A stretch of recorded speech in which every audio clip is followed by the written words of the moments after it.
illustrators, it's Gemma here. I am an illustrator and educator at the University of Gloucestershire. Most of my illustration career, I have illustrated books for other people. So I'm working on at the moment on the first book that I've written myself, and I'm self-publishing that book, which is a story for another day.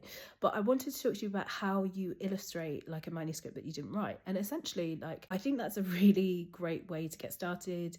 It's much easier to illustrate a manuscript that you didn't like, especially when you're learning, because the text is fixed. So I recommend to my students that when they want to start illustrating, to look at like old fairy tales. And it was something that was recommended to me when I was starting out as well. Something I go back to too, because that story is set in time. Something you can do with that is have a really interesting approach to the way that you think about things. So you can take something like Red Riding Hood, you can put it into a contemporary setting or a medieval setting or 1920s setting. You can take the text and you can play with it.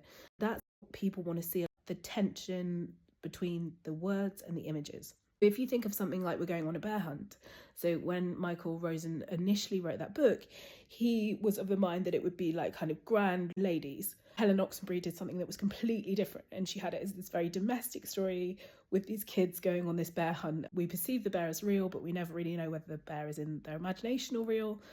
I guess it's in their imagination.